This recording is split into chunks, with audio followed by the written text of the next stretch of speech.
So I think this is very important for me and for my peers to see, because I talk to, all my friends and everything on Instagram and at work, and we're all in the same boat, still trying to figure out how to, maneuver and make it in this industry,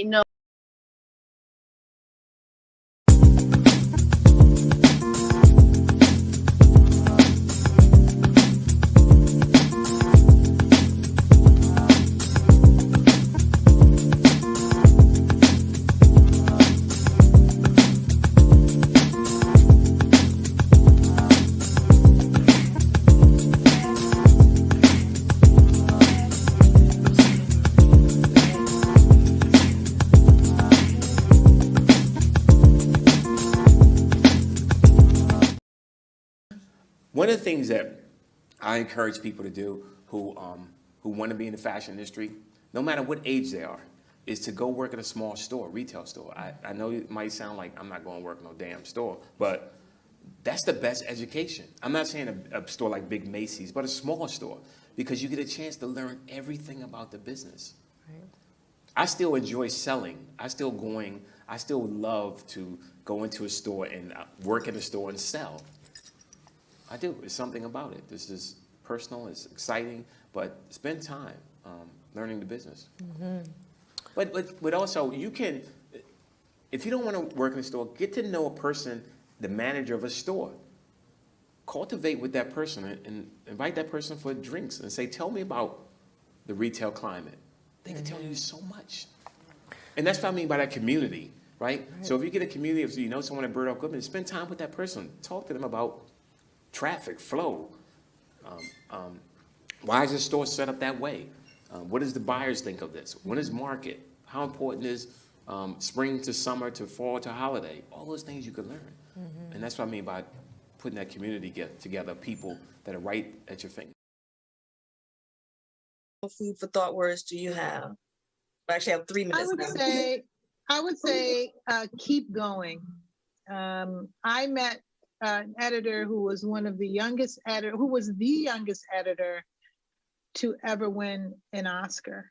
And when I met him, I was like at a barbecue, and I said, wow, you got an Oscar. This was like, I was only a year into my career. And I said, how does it feel? And he said, oh, don't worry, just keep going. You'll get one too. Perfect closing moment. Thank you.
Good evening, everybody. I am Carla Nelson. I am so excited about tonight's conversation. This is a much needed conversation. I am Carla Nelson. I am the creator, president, and CEO of this great nonprofit, Black Fashion World Foundation at BFW Foundation. And tonight, I have the pleasure of bringing to you Nichole Sims. She is the founder of Creative Visual Solutions, which is a retail sales coaching company that shows independent retail business owners how to improve brand positioning, increase sales, and attract customers through proven merchandising, marketing, and sales strategies.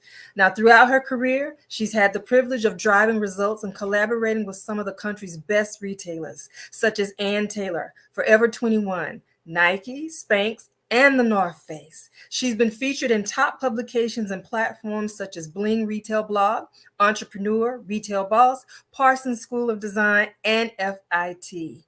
And without further ado, I am bringing her forward. Nichole, Hello. oh my gosh, thank you for joining me tonight. Oh, I'm so excited. Look, we already know this is going to be a really, really good conversation.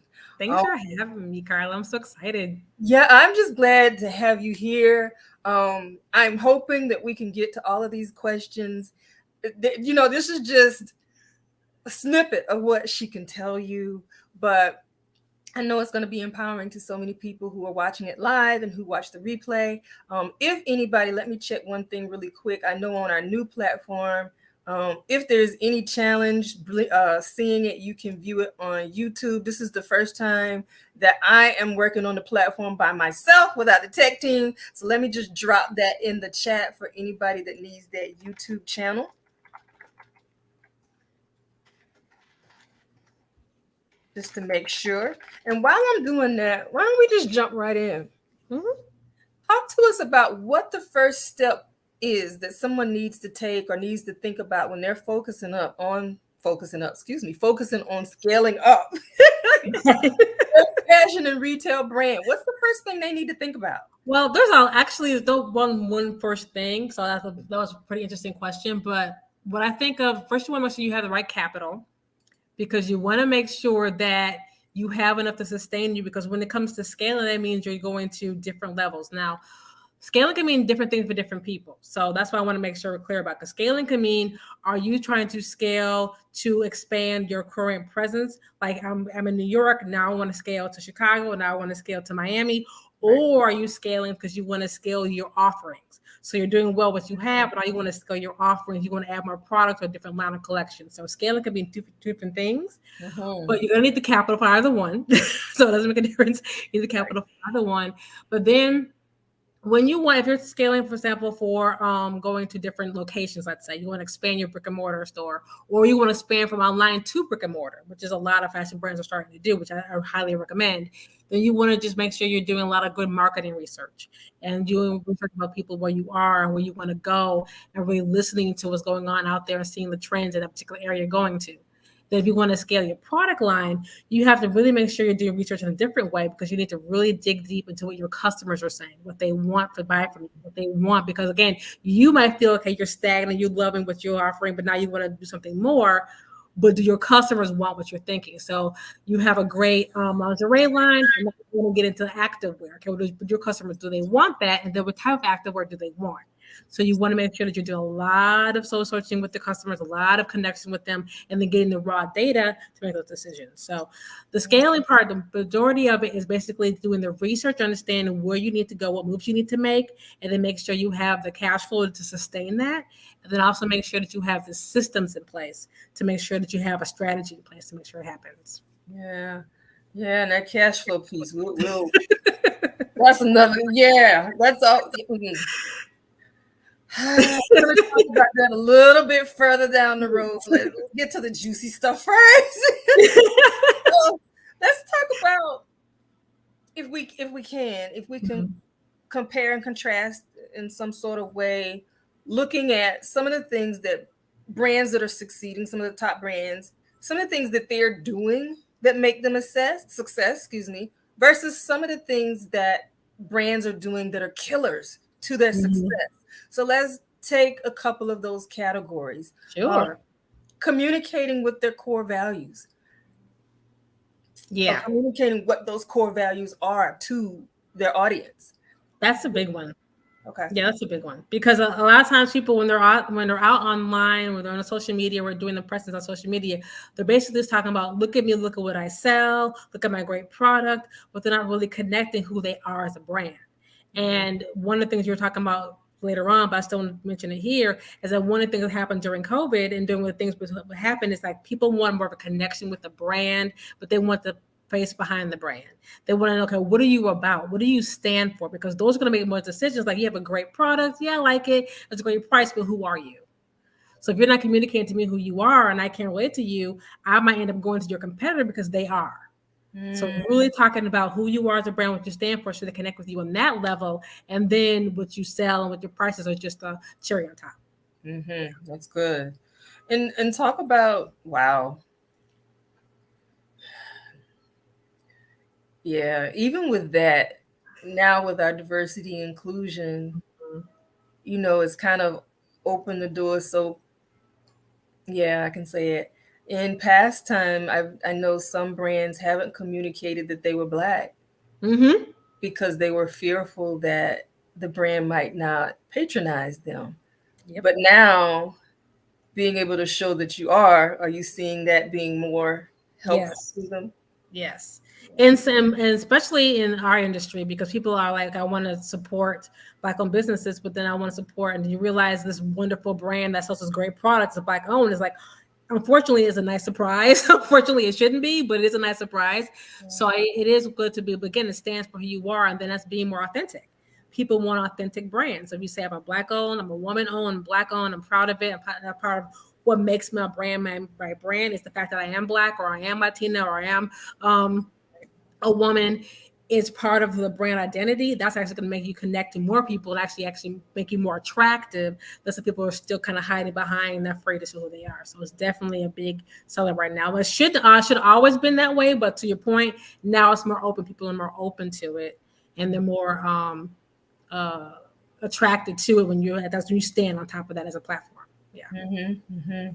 I know myself. I'm when I'm trying to shop and I'm trying to support someone who is of color. If I don't know who they are, I'm like, well, so this is a biggie. This is a game changer now. When we talk about brick and mortar stores versus the online presence, whether it's a website or social media, what are some of those killers that those top brands aren't doing, that smaller brands are that are killing their success? That's my favorite topic actually to talk about. Is because that's like what I love to talk about the most is like what you're doing online versus brick and mortar. The strategies and concepts are the same, they just look different. So people think, oh, brick and mortar is this and online is that, but the actual concepts are the same. So basically, one thing that I always talk about when I deal with my clients in marketing is that you're doing all this money to be on social media. You're doing all this money, maybe doing ads, or maybe you're doing your emailing list, and you get all these people to your store, but your store is not ready for sales. And that is the biggest mistake these brands are making. Is like, I'm putting all this time and doing all these reels and everything, which is great. Don't get me wrong, it's fantastic. But when they get there, then what? And you haven't set your store up for success. You did all this before work with them. They get there, you think it's because you have a great logo or you even leave a great product. But if your online store and your brick and mortar store is not set up for sales, because actually there's a strategy and psychology and science behind that, and you don't have that and know that, you're going to just fall flat. So you just wasted all this time and money doing this great post or doing this great ad. They're there, and you're like, well, I got 700 visitors today and one sale. Why? So the biggest things with that is making sure that we go brick and mortar first. You get them to the brick and mortar. How are your windows? Your windows are the soul of your business. So what are your windows saying? So wait, I gotta put that in the chat. Keep talking. They're the soul of your business. So what are your windows saying about you, what you sell, and your brand? If they're not communicating those things to them, people are going to pass by them, or they're going to be confused, or they're going to have a different story. They maybe have misunderstanding who you are. So your windows are your number one important element to get that traffic. So you got them there somehow. The way you keep them there is through their windows. And then you get them through there. Okay, how are you set up? Your floor plan has to be a selling floor plan. It's a setup so I can actually guide my customer through my store. You dictate where they go based on where fixtures are placed. based on where your aisles are. You tell them where to go. You tell them where to look based on your face styles and your lighting. All that takes into account. So if that's not together, and you have a really dark store, or you don't have mannequins kind of showcasing, giving me ideas of how to look where, or you don't have tables set up to a way that I can actually see myself in that particular outfit or particular thing in my house. You're not telling stories. You're not telling me about how I can use your brand in my life. You're going to miss the sales. And that's the whole thing about visual merchandising, is telling stories to tell people why you need my product in your life. Like, how did my product help your life some kind of way? Okay, so that's the brick and mortar part. The online part is very similar, but of course it looks different because you're two-dimensional, you're on a screen. Same thing. Your homepage that's the soul of your business for you, is your homepage. You have 10 to 20 seconds to land that visitor. If you don't catch me in 10 to 20 seconds, I'm gone. So you literally have to do everything I just said in the brick and mortar on an online homepage in 10 to 20 seconds. Yeah, think about that. Okay. So if you're not doing that, so what that means is when I come on, you got to tell me who you are, tell me why I should pick you, tell me about your brand, show me a little bit, and tell me a story all in 20 seconds. Yes. I'm watching some of the comments. They're agreeing with you, you know? It's parallel here. Oh my gosh. Yeah. So that's the biggest mistake I see a lot of brands make, is that they're not taking that time to think about, when you do all that marketing to get them there, what are they coming to? And there's a lot more to it than that. But then if you don't get me by the windows in the brick and mortar, and then when I first walk into your building, or you're gonna get me on your homepage, you've just wasted all that time and money for nothing. Now there's more when they get there, but that's the main thing, because they bounce off before you can even get them to engage with you. You just wasted all that time and money. Yeah. Can you hit on maybe 2 more things that they need to think about? Go ahead, honey. Go ahead. So in the brick and mortar space, you want to make sure, again, one of the number one mistakes that people make in brick and mortar is signage. They don't have enough signs about their building. And what I mean by that is they might have like, this section is 30% off, or my jeans are $19.99. I'm not talking about that. That's important, but I'm not talking about that. I'm talking about navigational signs, where things are in your store, so I can find things. So I look quickly, I have to like search forever to find what I want. Signs about you and your brand, informational signs. So the more, again, customers want to be informed, they want to connect with the brand. The more they know about you, the more they're connected with you. You can do it through your signage. And it could be regular price. Hey, we have great value. Even though you might be, you have a $900 jacket, but you're talking about the vendor, or the making of it, behind the scenes of it, or why it's so beautiful made. That gives me more, that makes the value go up. So that's what's in this jacket. Well, you're paying $100 for that, but it's through your signage.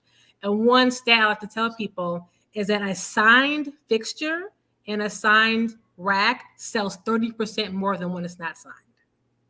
So if you don't have signs throughout your store, you are literally leaving money on the table, literally. All right. So think about that. And then when it comes to online, you want to make sure that you're doing things by categories and you're doing things by collections. So again, the thing with online is there's so much competition out there. There's so many things people buying for you. So let's say you get me with their homepage. I love your homepage. Now I'm curious. I want to start shopping. I came to your store for a black sweater.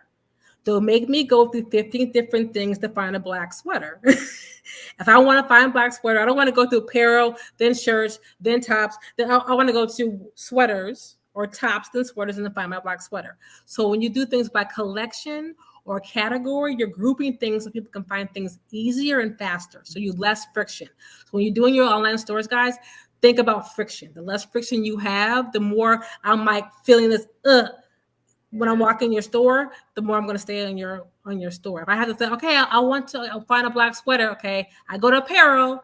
Okay, and I'm going to tops. Okay, now I'm going to sweaters. Okay, now I'm done. I'm over it. But if I go to top sweaters, boom, I'm good. So you want to make sure you're doing that as quickly. And you also want to make sure, this is kind of a common mistake a lot of people make, is just the way you set up your page. You should go left to right. That sounds obvious, but I've been on pages that have been up and down, right to left. Like, we think, again, we're trying to do things quickly, right, and we want to have a fun experience. So you made me think opposite of my normal way I think. That's friction. So everything should be going left to right. That means your signs, that means your fonts, that means your wording, that means your photos, everything is flowing so I can easily flow through your pages. The easier I'm going through your pages, the more I'm going to stay. I can say I actually have been on a website for an hour just going through their stuff because it's such a great way to set up. That's what you want. They might not buy that day because it takes an average 7 touches, but you want that first touch to be like, okay, I want to come back. I'm coming back. I love this. You want to feel. So those are kind of two of the main things when you're doing the brick and mortar online. Think about those things when you're setting up your brick and mortar and your online, because you want to make sure that you're guiding your customer through your store and through your brand and connecting with them so they want to stay on the shop. I love it. Oh my gosh. I'm looking at the comments. Like Janina said, I'll share it later. She's like, oh my goodness, Nichole is my kindred spirit. Lots of love. Yay. Yeah. So let's talk about staffing. We want to, there's so much to go through, but staffing. What are some of the success points that some of the larger or successful companies are doing versus those killers that other brands aren't doing? Well, that's so funny you say that. They are doing. I'm sorry. It's funny you say that because a lot of brands are struggling with staffing actually right now. They're actually struggling with it because they're so big and they're not being nimble to what the worker wants right now. So they're so structured where you guys who have a smaller kind of structure can be a little bit more nimble. But again, it might cost you a bit more because that's where the it gets a little dicey because they have the money to pay because they're a bigger budget, but then they have all kinds of infrastructure and red tape. But then you're smaller, you can move, but then of course you have more overhead. So it's just a little different thing. But some things you want to make sure, because a lot of these people are competing against each other in this world. Is basically about pay. That's the biggest thing about the pay, because that's the biggest thing. So I heard someone tell me the other day when I was in the Macy's, I was talking to one of their managers, and she was telling me that she now has to compete with local restaurants because they're paying $20-something an hour in California. That might be happening. So she has to pull from that. Like, yeah, because restaurants out here in California are struggling because they don't have enough workers. But the reason is the pay. So one of the things you have to understand is how much can you afford to pay to be competitive? You don't want to kill yourself in overhead, but you also got to understand who you're competing against. But then if you can't do a lot with competition when it comes to pay, what else can you do? Can you make it an experience? Can you get other benefits? Can you give other things that they can enjoy? Can you do maybe we have like a group trip that we all do that we have within the year, something that makes them want to stay with you, right? Because you guys can be more nimble, because the corporation's not going to do that for an associate somewhere in a different state. But you can make it more of a family atmosphere. They love coming to work every day. Those are the kind of things you can do to be competitive when you're a small retailer or a fashion brand, because you might not be able to compare the price, but you can do make it feel like, okay, this is our family, or we have more community here. We have a lot more benefits that are just financial. So those are kind of things you want to deal with. But one thing I want to touch on with getting your staff is the hiring process has to be real intentional and dialed in. So I know a lot of people right now, they're struggling with people. So maybe just hiring bodies and hiring people.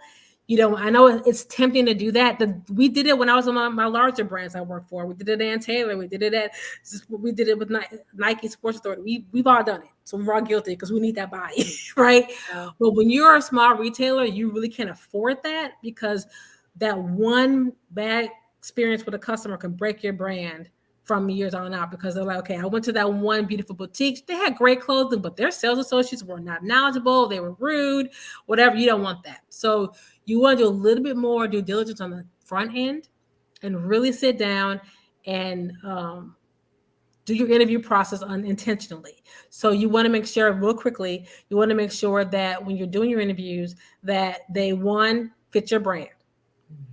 Okay, I'm not saying they have to be fashionistas. You can work on that, but can they fit your brand? Can they understand they look like they work there, right? That's a big key. You can teach everything else, but you want to make sure you have some sense of style that we can work with. And then number 2, can they sell? Do they have a natural ability to sell? You can teach them how you want them to sell, because everybody learns selling different, but can they sell you a t-shirt? Make them sell you a t-shirt right there on the interview, because if they can't sell to you right there in the interview, they can't sell to your customers willing to drop down $1,000 for you today, right? So you got to make sure that they can sell. Okay. And the last thing is their attitude. Are they coachable? Are they teachable? Are they going to take direction? Okay, so you can do a few pointed questions by kind of filling that out, because you can't fill out completely because it's an interview. They usually put their best self, but you can ask some pointed questions like, do they take direction? Do they follow direction? Do they have a great attitude? Because again, you can't teach that. So if they have those three, you can pretty much have a basis of a good staff. And then you can work on the conversation and all that stuff after that. That is so, oh my gosh. That is that coachable part. That's okay. Marketing. When we talk about marketing, what are some killers of the brand? Love that question. That's what I deal with right now with my clients. You don't email.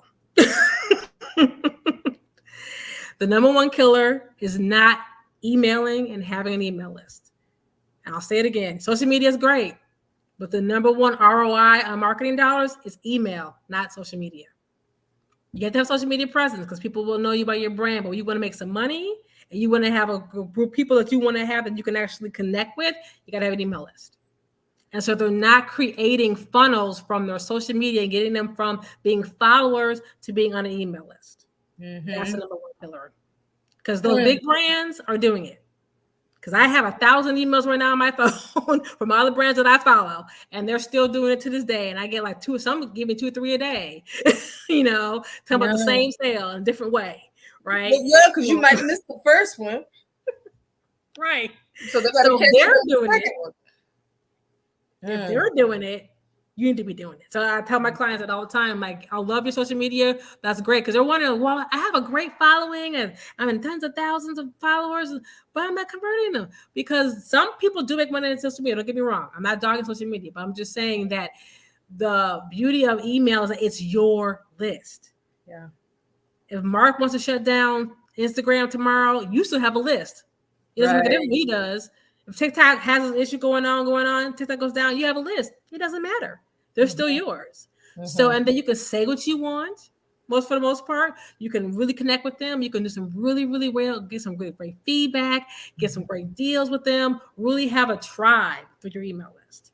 So that's the number one thing I say. You have to bring a funnel from your social media, no matter what you're using, get them on a list and make sure you have that pop up on your website. Make sure if you're brick and mortar, you have like a nice, beautiful book, some notebook right there to collect names, connect you. Hey, be part of it, call it some really nice VIP program. Give it a cool name, right? To make it, but also make sure that you're making them feel exclusive. Like, you're on my list, you get things no one else on social media gets.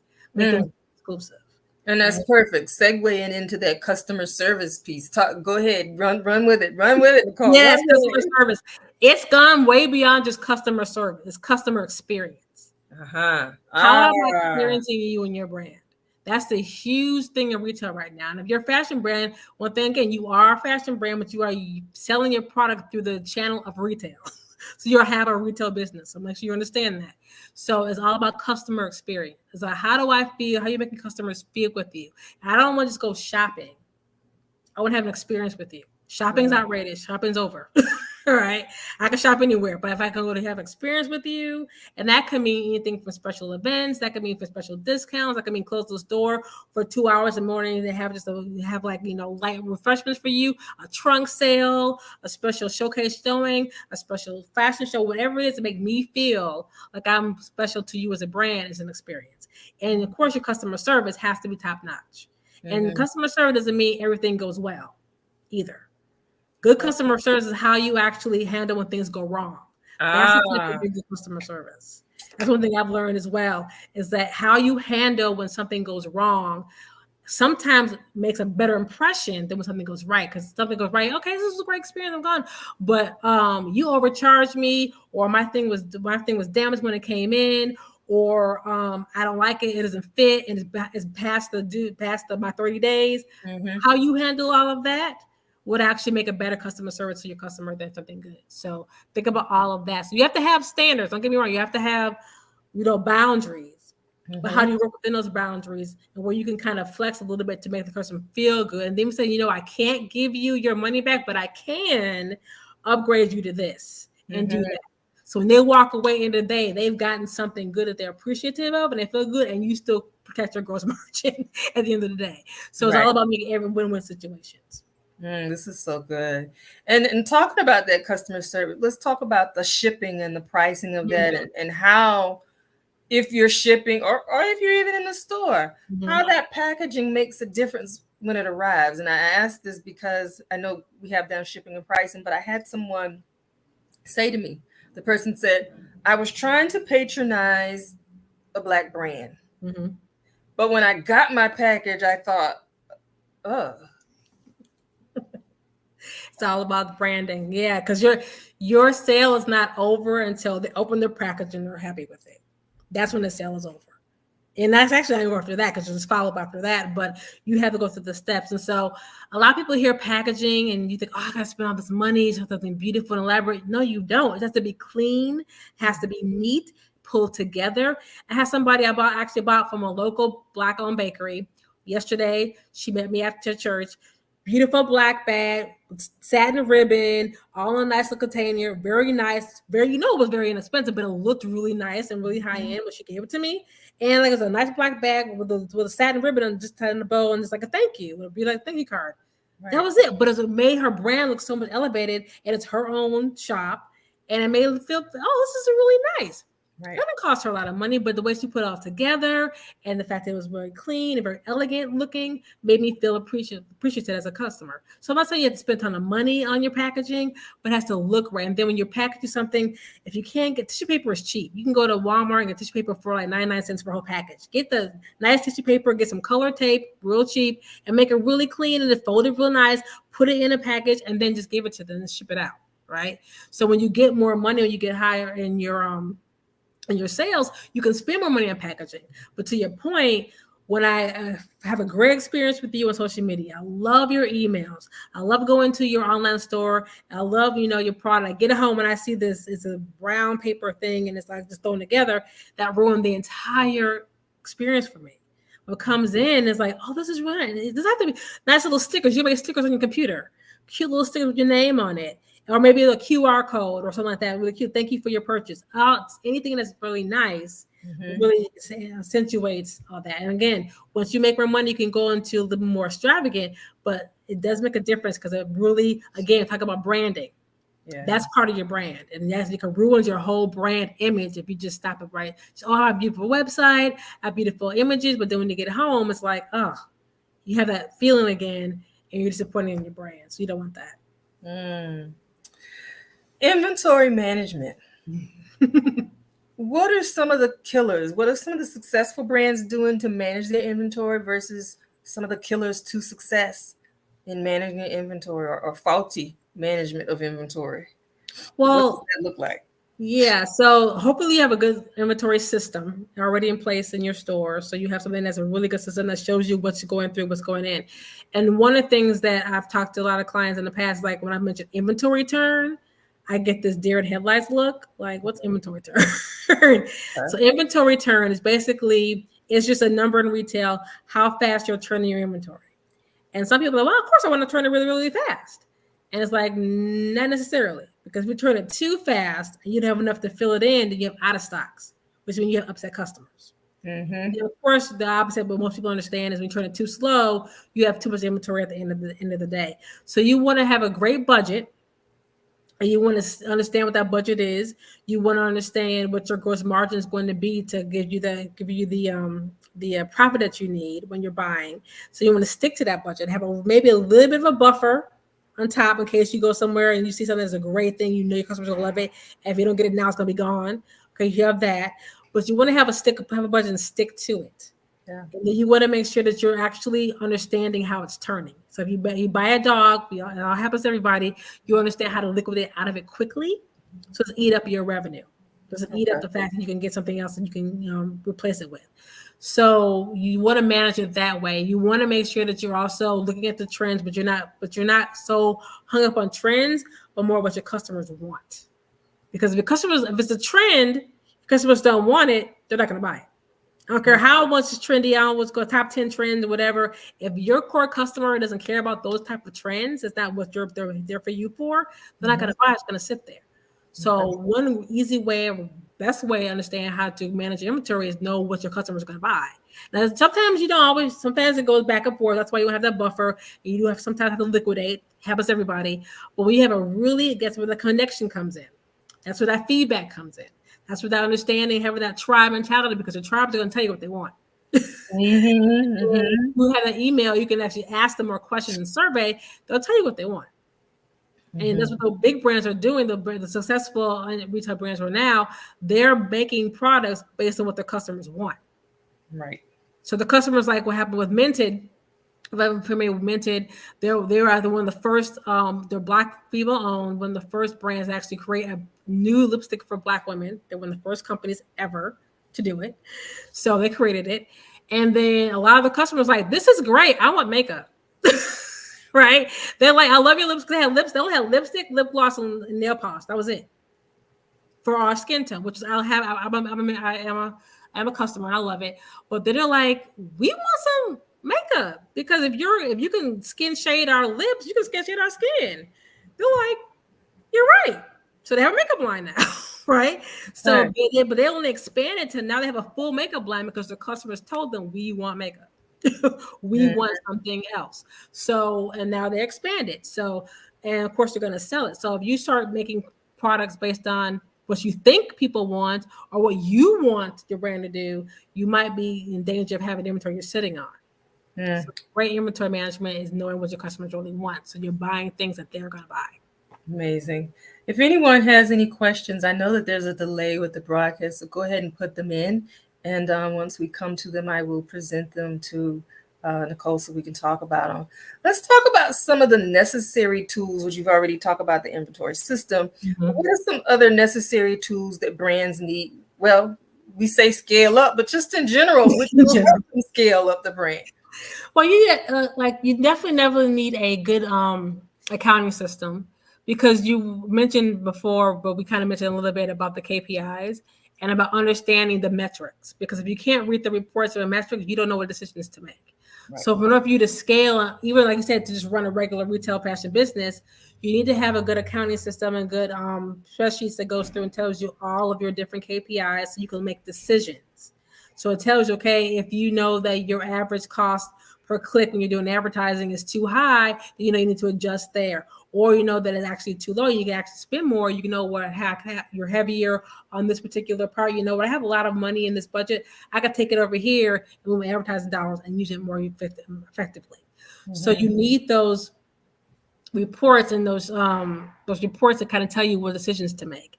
And then another thing about reporting and tools is being able to read those reports. Like if you have, I use Shopify because I like Shopify. I'm guilty. I like Shopify because it gives you everything there, which most of the platforms now do. But you can actually look like you spend all this money in advertising and you're getting the visits, how much is converting to sales. When you use social media, how much is converting to sales. You can look at that data and see where your money needs to be spent. So if you're knowing that your advertising dollars in social media are doing pretty well, but your emails aren't converting, let's look at our emails. Let's now we can make some decisions, or maybe we need to hire a copywriter. Maybe we look at what we're doing with our emails. Maybe the messaging is not right. Because like I said, emails are 98%. So they're the highest return on investment. So if our emails aren't converting, what can we do? Or we know that we're getting traffic to our stores, so we're driving traffic to our brick and mortar stores. So we're looking at that number. We're not converting. Our conversion number is only 20%, which conversion for brick and mortar should be 35 to 40. So you know that. Okay, so maybe what's going on inside of my store? Is it my merchandising? Is it my signing? Is it my product itself? Is it my placement of things? You can make decisions. So when you have those tools in place where you can actually read the reports, read the numbers, it allows you to make different decisions in your businesses that you wouldn't otherwise. That's amazing. And for everyone, not insulting anyone's intelligence, but just wanted to make sure, because our audience is aspiring, budding, emerging, established, and not sometimes we have passed the torch. But KPIs, we're referring to key performance indicators. So I hit that. With that said, I want to share something. We all know that unless you're just a mathematician, the numbers isn't probably your guru thing if you're in fashion. Can't say that for everybody, but oftentimes it isn't. So I just want to share something that Pinky Cole shared the other day about the numbers. how do you kind of find that right balance? I know for me, I like to be around people that are smarter than me. Oh, definitely. Yeah. Like I want to learn from you, especially in like, I've never in my life had a multi-million-dollar business. So half of the time I don't know what I'm doing, right? But when I have people around me that have the chops, have the expertise, I can learn from them in real time. Just like we talked about asking the questions, I can ask those questions. But I want to be around people that are more sophisticated in business than me, because while I'm raw and like, you know, abstract and I have this big colorful personality, I have somebody that's nice and put together that I can learn from and I can apply it to the business every day. I always make a joke with my team, like, I don't want to deal with all like the boring stuff, the business stuff. I want to inspire people and like make them happy to come to work. I want them to love growing this empire with me. But in order for me to do that, the part that I love the most, I need people that are smarter than me, that understand true business and operations and financials and P&Ls and stuff that's just like, we got to do this again, even though I know it's necessary so that I can do the things to be able to grow the business from the other side. And also, I think knowing that you need that is a skill in and of itself that is very necessary to be an entrepreneur. So I love that. Perfect comment. So let's dive into these numbers a little bit more. You've already shared with us about the conversion in the brick and mortar. I think you said 35%. Yeah, 35% should be like a brick and mortar conversion. Mm-hmm.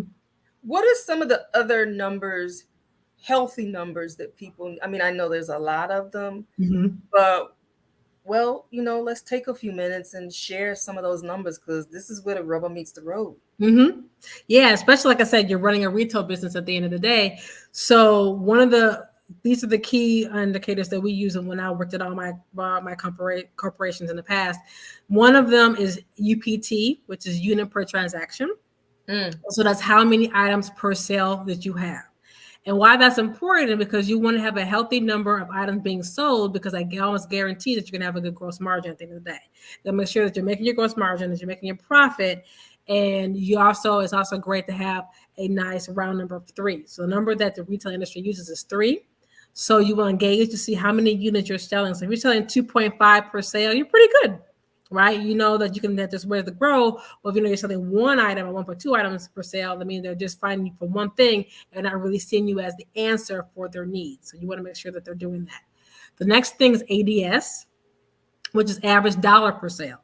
So that means you want to do a dollar value. So that can range differently, depends on what your average price point is. So for a mid-priced retailer or fashion brand, you want to do around $75. For a higher price, it's going to be around $150, $200. Lower price is going to be about $45, $50. So it depends on what you sell.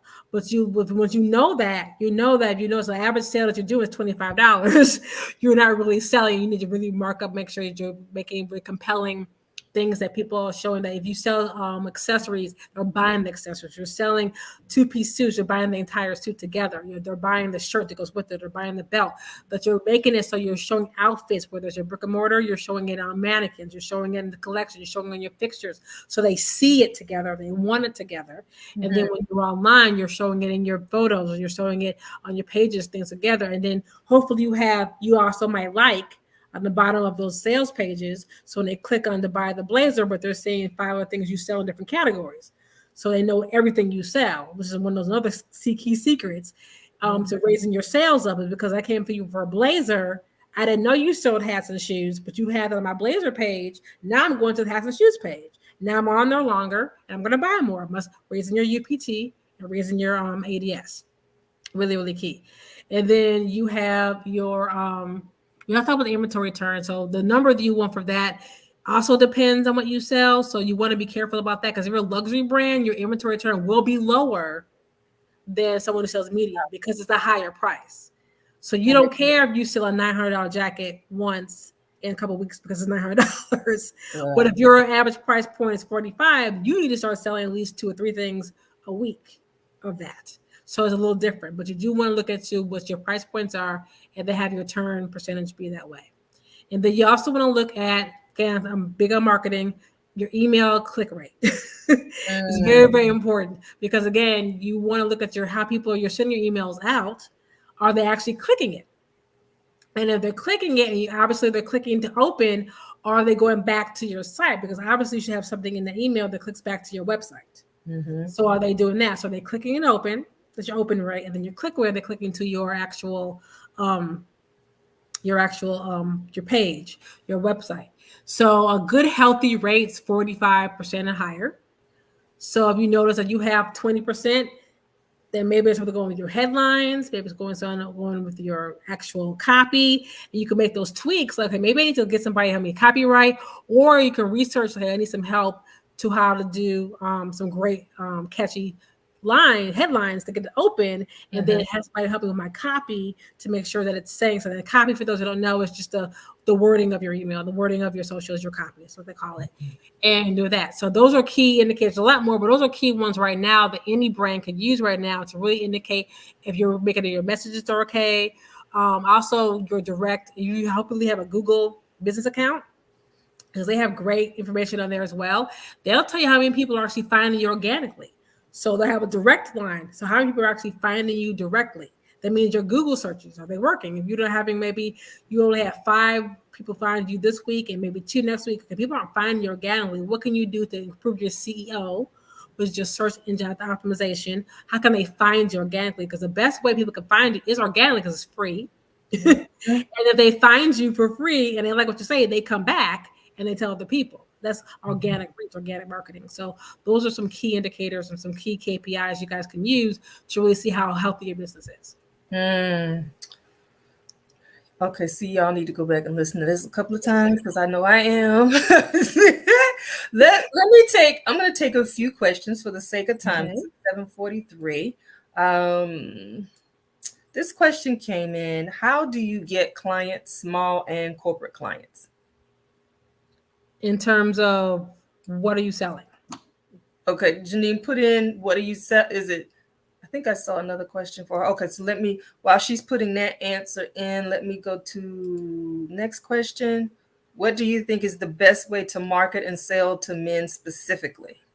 That is so good. I just acquired a men's clothing line as my client. So that's a really good thing. Just acquired them last week. So of course, men and women react to things differently. So that's obviously, but you want to know, start doing some research on GQ, Men's Wear Daily, going to those kind of men only periodicals, looking at men's brands and seeing how they position themselves, seeing how, because women's fashion, there's so much broadness to it, but men's a little bit more narrowed down, right? And it's a little more about feel and aesthetic and how that comes across. As you know, what about the man are you trying to appeal to? Like, what do you sell? Are you trying to appeal to his vanity? Are you trying to appeal to his sense of security? Are you trying to appeal to the sense of manhood? Are you trying to send a sense of accomplishment? What are you trying to sell him to? Where does your product fit in that? And then build on that. So if I want this man to buy my suits to help him feel more professional, to help him feel more secure about himself, then you want to go that route. If I want a man to buy my accessories and my hats to make him feel more stylish and make him feel more bold and emboldened, then you talk about that. So do a little more research on what you're selling and what part of that man's personality or persona you're trying to attract or trying to connect with, and then do all your posting, all your messaging on that. This is good. Okay. Another question is, what are the best ways for new brands to get into department stores? That's a good question. So you want to make sure that, again, you have a couple things already in place. You have a great social presence. So your social media presence is solid. You have a line sheet already ready to go. That you have, so that line sheet has to be all things you want to sell, all your pricing, all your different things that you can do. You want to have you also want to have past sales experience. So don't just come in right at the back. You want to have some kind of sales to show that there actually is someone who wants to buy your product. All right. So I'm not saying you're going to have thousands of dollars, but you do want to have some kind of sales history to show that you have a product people actually want. And then when you have that, you have a great social presence. Your website has to be intact, because they're going to research the heck out of you. So much your website is intact, and you have that line sheet ready. then you can start making these conversations. Then you start actually approaching the certain department stores you want to approach and start making these connections and conversations with them. But they're going to ask you for these. Okay, they're going to automatically look you up on their own. They're going to go to your social on their own. They're going to do a website on your own. Then they ask, hey, so what's your line sheet? Give me what your line sheet. What is your sales for the past 6 months? Have that information ready to go. What is your projections? What do you do? Have that all information what you want to do. So you have this conversation. You look serious. You sound serious, and they take you seriously because they get pictures all the time, right? So you want to make sure that you have all your ducks in a row, and then you're ready to go forward from that. Okay. This question came in. She hasn't started her fashion career, but would love to know what steps to take to creating a clothing line and looking for it to grow into a house name like a Donna Karan. Okay, that's a great question, great ambition. So basically, similar to what I just said to the last question is you just have to start and then make sure you find a niche for number one, a niche that you really want to be a part of, and you stick to that. And you don't have to start huge. So people think, oh, I want to be like Donna Karan, start huge. Donna Karan started small, started working for somebody else. And then she burned it. So you start Donna Karan, she started working for someone else and became Donna Karan years later. So be prepared, it's going to take time to get that brand. But you want to find something you're really passionate about, really good at, find a niche, find someone out there who's willing to buy, and then it could be a collection of 3 things. It's gonna be a huge collection. It's gonna be like 3 things. You're gonna have the best pants, the best top, and the best jacket that goes together. Then you sell that crazy, great way. Then maybe you branch into different colors, and then you branch out in collections. And then you go from there. Again, when I said the last person, build your online presence. Make sure you have the line sheets ready. Make sure you have your sketches ready. So maybe you want to go and you want to expand with someone and get investors, but you have that sheet. You have your 3. You made some sales, but you need investors to help to expand. But you have all your plans and all of your sketches ready to go.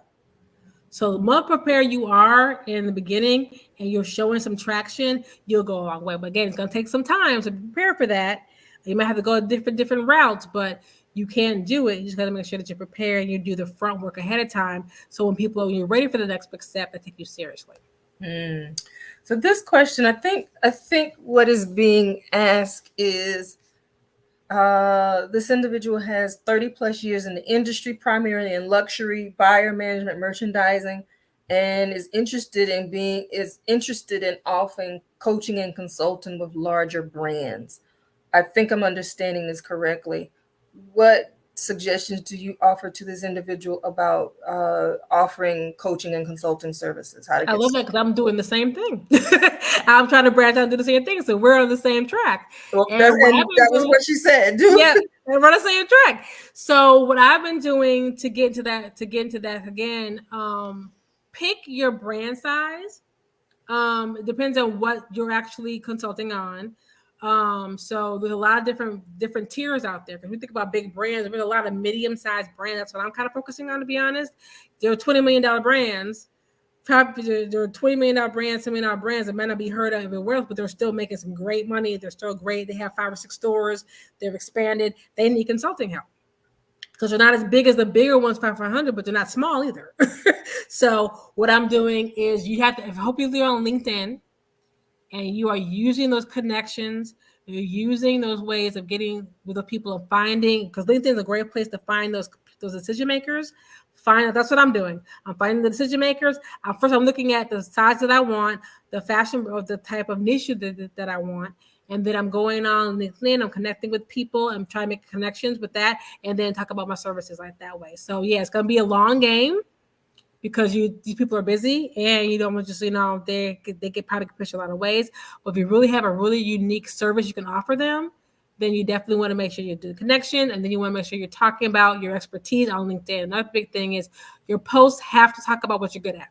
So you and me are in the same boat. So a lot of my posts talk about showcase my expertise. And what I'm talking to you right now are my posts. I do post about this stuff all the time. So people see it. And then when I connect with them, they go find me. They're seeing I'm talking about what I'm talking about. Right. So make sure that your video or is it just graphics, whatever, but you're talking about what makes you and showcasing what makes you good at what you do. And then when they start finding you, they'll back it up. So yeah, same boat. It's a long game. Be aware of that. It's a long game, but it's very possible. Mm-hmm. Yeah, yeah. So as we're wrapping up, what truly makes a strong brand? That's a great question. Authenticity, understanding their customer. Like I said earlier, I've said it a million times, if you don't understand your customer, you're not connected to them, you're not going to be a strong brand, because people are not just buying products anymore. They're buying brands, they're buying people, they connect and believe it. So the strong brands are the ones that get the buy-in from the customer. Not just, I'll raise my hand and I'll buy from you or I'll follow you, but someone who's really all in. That's why I call it a tribe, right? You want that tribe. That's why I call it that, because they're all in, they're built in. That's why you have the people who follow Kim Kardashian, people who follow Kylie Jenner, the people who follow, buy from Rihanna. They're bought in, right? But they're strong brands because they show up, they listen to their customer, they make products the customers will love, and they tell the customers why they're going to love it, and then listen to what they have to say and use that feedback to develop products. So to make a strong brand, you have to really be dialed into that and understand the importance of customer experience. Just think beyond customer service and really dive into customer experience. What can you do that your customer has an experience with you and they encounter you and your brand? Those are the ones that are winning. And they're not have to be, like I said, don't have to be the huge, big ones, but the ones, even ones that making, I think, the ones who make $100,000 a year, which is a really strong brand to me, is they know their customer and they're consistently growing, consistently reaching, because they connect with them and they're a tribe and they keep growing. And a tribe will grow with them while they keep growing. They'll bring more people alongside of them as well. Mm-hmm. This is amazing. Food for thought as we're closing out. For someone, and you pretty much said it, but if there's anything else you want to share for someone who's just starting out with their brand, for their branding journey to be a success, what final tips would you share with them? Final tips will be authentic to you. Find that stake in the ground and stick to it. No matter what, just stick to it. And then do the work. Really do the work. Do the work beyond what people are telling you to do. Do all of the work. So that means do the social media, do the email list, do the text messaging, make sure you have a great website, do all the behind the scene things, and then keep up with that, because that's going to make sure that you grow faster and you show up. People are going to respond to that. It might take, again, one of the questions we had before that we didn't talk about is the time it takes when you change things. It's about 3 to 6 months. So it takes time. So don't be like, oh my God, I changed this. It doesn't happen in a month. It's not going to. Yeah. It takes 3 to 6 months for that change. But if you keep that consistently going, you do the work, it will happen. So do all the things. Know the beginning is going to be rough. And that's for any business. Me and Carla can attest to that. The beginning is going to be rough because you're like doing all this stuff and you're like, oh, I don't see it. But then slowly start seeing it turn. It starts going to a great direction. And you'll be able to keep it up. So yeah, my advice would be do the work, do your research, put that stick in the sand and stay there and keep going forward. And something else too, which is perfect to say it now. Starting out, like you said, putting that time in. What are some tips you offer them for finding support groups? Oh, that's so important. There's multiple different ways you could do that. I did mine through 2 ways. I did mine through coaching programs. So I actually joined coaching programs, people who like-minded people. I joined Facebook groups. I joined LinkedIn groups. So there's so many things out there, especially for fashion designers. There's so much out there, but you do want to go and then go. If you want to go, if you don't want to do the coaching route to get that kind of support, then you can go on LinkedIn, find all those groups, and then go on. That's more of a professional angle. But if you want a more support angle, I would definitely find a Facebook group and go on there. Because there's so many for fashion designers, so many for different kind of niches, and be a part of it. And actually ask for help. Well, just don't join the group. It's like, I'm here. No, ask for help, because that's what they're there for. And you want to read about the group, because the group will tell you what it's about. Someone just there to talk about fashion. Someone is there to showcase what they sell. That's not really support. That's just kind of short. But hey, we are here to help fashion brands grow. We are here to give. So when you see those kind of words, join that group. and raise your hand. I need help. I need support. I'm struggling with this. I'm struggling because someone's there either doing the same thing you're doing or just there last month. And so, I just did this last month. Let me tell you what I did. So you want to do that. I highly recommend coaching though as well. Of course, biased, but I highly recommend coaching because it did help me a lot to see a lot of things because you have some person outside of you who has an expert that can see what you can't see. And it helped me a lot. It helped me a lot because I couldn't see, like I said, the forest from the trees. That's real. I couldn't see stuff, but they can see and diagnose you in like 5 minutes. Oh, you need to do this, blah, blah, blah, blah. And it saves you so much time and frustration. Yes. So either one of those would be great. I second that. Well, this has been amazing. Thank you for taking your time to share this with everybody. Looking at the responses, I know that it looks like everybody has really enjoyed this information. Y'all can share any supportive thanks in the. Yeah, she says, great segment, ladies. Thank you. Keep following us. Keep following us. This will be live in my YouTube channel. And that's the thing, you're on LinkedIn. So if I put it in there, you're not going to see it. But if you follow us on the LinkedIn channel, and I reshare segments of it, so you can follow me on the LinkedIn channel, you can listen to this, if you need to listen, like I do, you can need to listen to it a couple of times. So I'm going to share a couple of these comments with you. Thank you. This has been amazing. Well, thank you, everybody, for joining in tonight.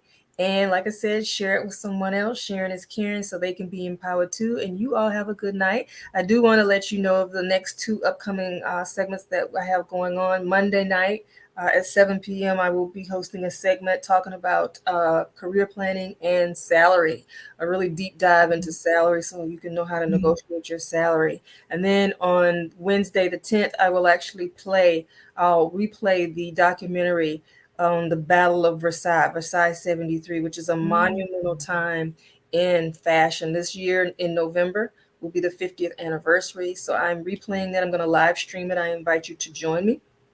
If you need details, feel free to follow me on the website or email me. Let me put my email in the chat. It won't go out through, but it's carla@blackfashionworld.org. And I'll make sure because that link, I'm sorry, that link is not on the website. I think I did put it in. I did put it in last night. I did put it on LinkedIn. And you're welcome. LinkedIn. Oh, well, thank you. That's awesome. Okay. You know what? Made her day. You put me to work, and that's why I'm here. So I thank you for that response. And maybe I need to figure out a way to work around building a retail support group. So, okay. Thank you, Janine. Stand by. But yes, so I did put that link out there for anybody who wants to join. That live stream is free next Wednesday evening, but you have to have the link to register. The seats are limited. So it is on the LinkedIn page. It is on Instagram. And I believe I put it on the Facebook channel too. But again, if you don't see it, email me at carla@blackfashionworld.org. And everybody, I am signing off. You all have a great evening. Bye. Let me see. Let me close out.